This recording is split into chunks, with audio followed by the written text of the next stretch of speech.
এঁচোড়ের তরকারি। এঁচোড়গুলোকে আজকে আমি ভালো করে কেটে ধুয়ে সেদ্ধ করে নিয়েছিলাম লবণ দিয়ে, তারপরে জল ছড়িয়ে ঠান্ডা জল দিয়ে একটু ধুয়ে নিয়ে রেখেছি। আর আলুগুলোকে ডুমডুম করে কেটে আমি কড়াইতে ভেজে নিয়েছিলাম। একই কড়াইতে আমি শুকনো লঙ্কা, তেজপাতা আর গোটা জিরে ফোড়ন দিয়ে দিয়েছিলাম। পেস্ট হিসাবে তৈরি করে নিয়েছিলাম একটু সর্ষে, একটু পোস্ত, একটু জিরে, আদা আর কাঁচা লঙ্কা।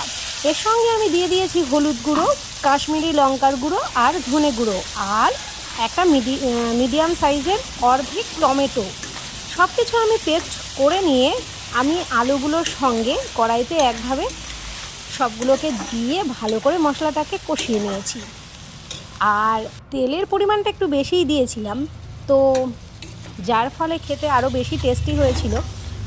ভালো করে কষিয়ে নেওয়ার পর পরিমাণ মতো আমি একটু মিষ্টিও দিয়ে দিয়েছি এবং ভালো করে কষিয়ে দেখুন, তরকারি যত কষানো যাবে, কষানোর মধ্যেই হচ্ছে তরকারির জাদু, তরকারি তত টেস্ট হয়। আর তো আমি সেটাই করেছিলাম। এই এঁচোড়টা সম্পূর্ণ একটু মানে আলাদাভাবেই তৈরি করা হয়েছে, পেঁয়াজ দেওয়া হয়নি এর মধ্যে, কিন্তু সম্পূর্ণ আলাদাভাবে তৈরি করলেও দারুণ খেতে হয়েছিল। মাছ মাংস ছাড়াও এই তরকারি দিয়ে ভাত একেবারে খেয়ে নেওয়া যাবে। তো আলু দিয়ে যখন মশলাটা কষে এসছে, তখন আমি সেদ্ধ করা এঁচোড়গুলোকে দিয়ে আর একটু ভালো করে কষিয়ে নিয়েছিলাম। কষিয়ে নেওয়ার পর আমি এতে অ্যাড করেছি একটু উষ্ণ গরম জল। তো উষ্ণ গরম জল অ্যাড করব, সুন্দরভাবে আগে কষে যাক।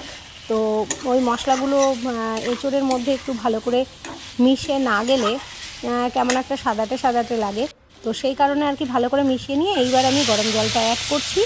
গরম জল অ্যাড করে যেরকম পরিমাণে আপনারা ঝোলটা খান, তো সেই রকম পরিমাণে জলটা আপনারা দেবেন। আমি একটু ঝোলটা কমই রেখেছিলাম, সেই কারণে জলটা একটু কম ব্যবহার করেছি। আপনারা চাইলে এর থেকে একটু বেশি করে নিতে পারেন। তো এরপরে আমি দিয়ে দেবো দুটো কাঁচা লঙ্কা চিড়ে। কাঁচা লঙ্কা চিড়ে দিলে তরকারিটা মানে দেখতেও সুন্দর হয়, আর ঝালটা একদম পুরো ঠিকঠাক হয়, অতিরিক্ত ঝালও হয় না, খেতেও খুব সুস্বাদু লাগে। এরপরে আমি ঢেকে দিলাম। আমি মোটামুটি 10 মিনিট ঢেকে দেওয়ার পরে আমি এটা একটু মাখো মাখো হয়ে গেছে, কাঁচা লঙ্কা দিয়ে দিলাম। এরপর আমি একটু ঘি গরম মশলা দিয়ে নামিয়ে নেব। তো দিয়ে দিলাম গরম মশলা, এরপরে দিয়ে দেবো একটু 1 চামচ ঘি। এই 1 চামচ ঘি দিয়ে নিয়ে আমি তরকারিটা এবার সুন্দরভাবে নামিয়ে নেব। আপনারা করে খেয়ে দেখবেন।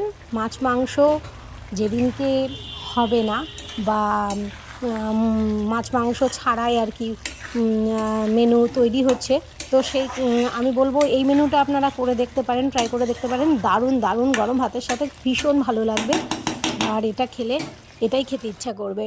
তো দেখুন কি সুন্দর কালার এসছে, তরকারিটা খুব সুন্দর এসছে, খুব সুন্দর। আর নতুন একদম মশলাপাতি দিয়ে তৈরি করা, আপনারা ট্রাই করে দেখবেন।